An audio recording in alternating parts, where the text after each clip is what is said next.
Hi guys, I think it's time that we go out to the shop and we talk.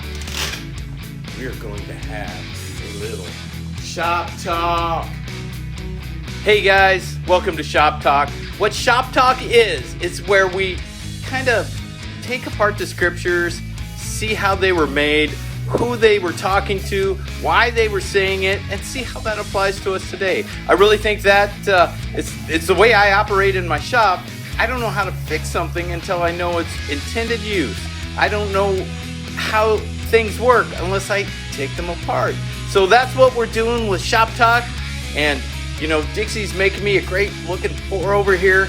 I love sitting down with a cup of coffee and reading the scriptures. I love seeing what the Lord wants to reveal to me, and I think it's just such a blessing. So let's get ready for some Shop Talk.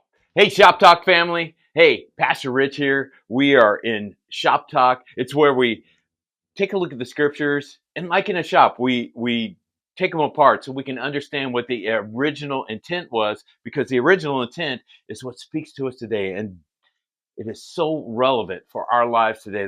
It's so rich in understanding God, right? So again, this is Shop Talk. This looks a little different if you've watched other videos. We're in a new location here, a temporary location. It is super cold when I'm recording this, and the shop has a heater, but it would take a lot of electricity to heat that shop up today because it is just frigid outside. So we're in my basement, our basement, and this is what we call our coffee room. We use it for Connect Group. And if you look around, you can see we have teas, we have sparkling apple juice, we got seltzer waters, we got coffee, all the things that you would want when you're in a Bible study and you're sitting with people you love talking about the God that you love. So today, we are in Hebrews. We're in chapter 7. We're going to keep going on. Now, remember, last week we talked about Melchizedek and the fact that Melchizedek was a priest, but he wasn't one of the Levites. He actually, the clan of Levites, the Jewish priestly tribe, actually everything came from Abraham for them. And Abraham tied to Melchizedek. So Melchizedek had authority over Abraham, which had the seed of the priest in him. So we're going to learn a little bit more today, and it's really kind of exciting because the author's telling us how Jesus compares with Melchizedek.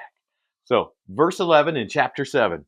Now, if perfection had been attainable through the Levitical priesthood, that's the tribe, the 12 tribes of Israel. That was the tribe that was in charge of the temples and sacrifices, all those things. So they knew the Levitical priests well. Now, if perfection had been attainable through the Levitical priesthood, for under it the people received the law. Now, you heard about the law in the Old Testament. What's neat is the Old Testament, the Torah, these people that are hearing this would have known that very well. They lived under the law. There was 600 and some odd laws that they had to follow. It was very restrictive, but it was intended to keep people in obedience and in right relationship with God. Now, this is before Jesus, but the author in the beginning of this verse says, "Now if perfection had been attainable through the Levitical priesthood." So we can know from that perfection didn't come from them. God used them. That was their job, but it wasn't perfect enough for what Jesus was going to do. What further need would there have been for another priest to arise after the order of Melchizedek, rather than the one named after the order of Aaron? He's making the point that the Levites were fallible humans after the order of a fallible human, Aaron. But now Melchizedek, he didn't have a beginning or an end, and he was appointed by God. And it would take somebody appointed by God to reconcile the whole world, right? Because the Levitical priests, they only served the Jewish nation. So praise God for us Gentiles, non-Jewish people, that God chose to use a high priest in the order of Melchizedek. For when there is a change in the priesthood, there is necessarily a change in the law as well. Now, these people knew the law. That would be a big word for them, for just kind of hit them in the face. Like they couldn't walk too far on Sundays. They couldn't, their Sabbaths. They had so many laws and restrictions on their life. So the author's saying, hey, new priest, new laws. For the one of whom these things are spoken belong to another tribe from which no one has ever served the altar. He's making the point for Jesus because the people that are hearing this, some of them did not believe that Jesus was their Savior. They are living with people that rejected the notion that Jesus was their Savior. And the author's proving the point that Jesus could be and was God's called Savior. For it is evident that our Lord was descended, Lord, they mean Jesus, descended from Judah, and in connection with that tribe, Moses said nothing about priests, making a point that Moses didn't appoint Jesus. God appointed Jesus. I hope you're catching this. This becomes even more evident when another priest arises in the likeness of Melchizedek, who has become a priest, not on the basis of legal requirement concerning bodily descent, he wasn't a Levite, but by the power of an indestructible life. He was appointed by God, not by a man that's going to live and die, but God appointed Jesus. For it is witnessed of him. Now, the author is going to quote a psalm here, Psalm 110:4, and they would have known this too. They, like I said, they grew up in the Jewish traditions and the Jewish religion. Psalm 110:4 says, "You are a priest forever, after the order of Melchizedek." The interesting thing is, he spoke about Jesus before Jesus was ever born, thousands of years. But the Old Testament points to Jesus. The New Testament describes Jesus, lets us know who Jesus is. So you are a priest forever after the order of Melchizedek. For on the one hand, a former commandment is set aside because of its weakness and usefulness, for the law made nothing perfect. But on the other hand, a better hope is introduced through which we draw to God. He's saying, on one hand, you got the Levites. The commandment is it's there, but it's set aside. It's superseded by Jesus, their law. Now, we have to be careful here because Jesus himself, I'm going to go back to Matthew chapter 5 and verse 17. I think it's important for us to realize that Jesus did not come to totally take away the law, but to fulfill the law. The law was a holding point for these people to be blameless before their God. Matthew chapter 5, verse 17. I'm going to read this real quick. Do not think that I have come to abolish the law or the prophets. This is Jesus' words himself. I have not come to abolish them, but to fulfill them. For truly I say to you, until heaven and earth pass away, and not an iota, not a dot will pass from the law until all is accomplished. The law has its place in history, and it is still effective in our history. Therefore, whoever relaxes one of the least of these commandments and teaches others to do the same will be called the least in the kingdom of heaven. But whoever does them and teaches them will be called great in the kingdom of heaven.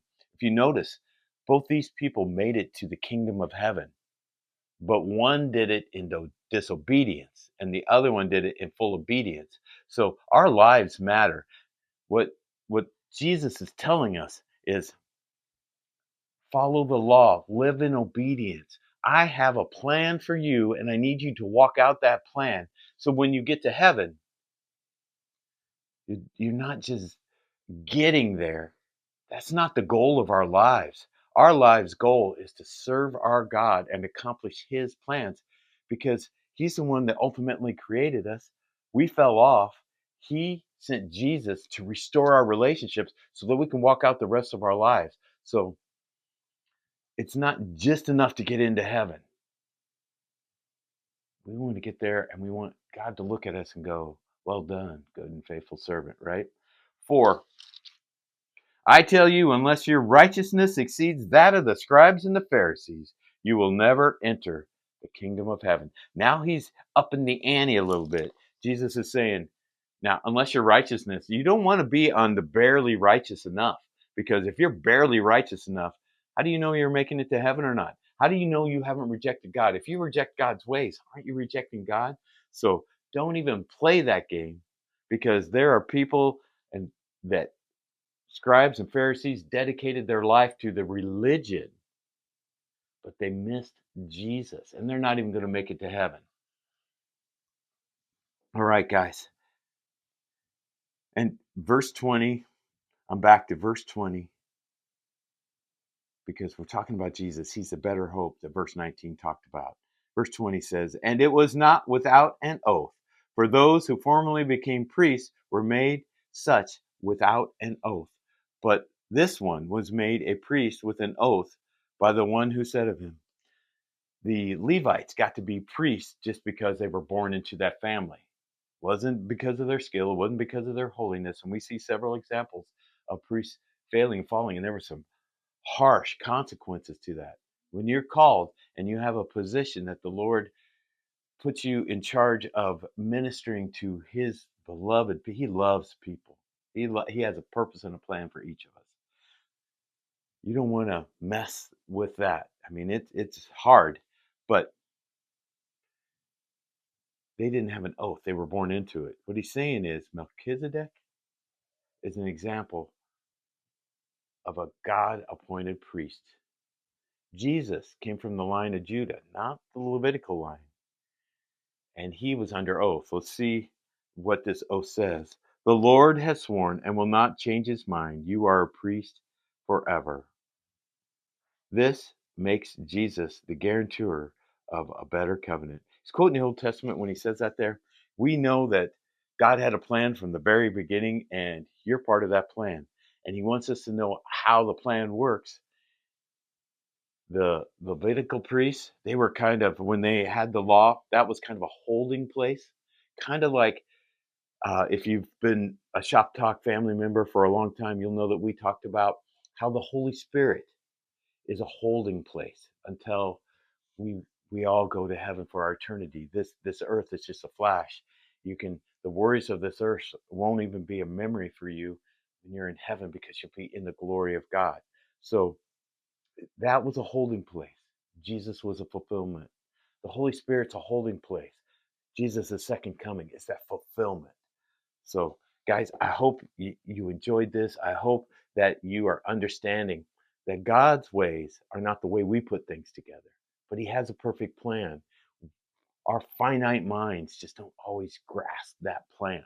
So, I hope you walk out the rest of this week with the confidence knowing that God has a plan for you and your obedience. You don't have to make sense of what your next step is. You don't have to understand your next step.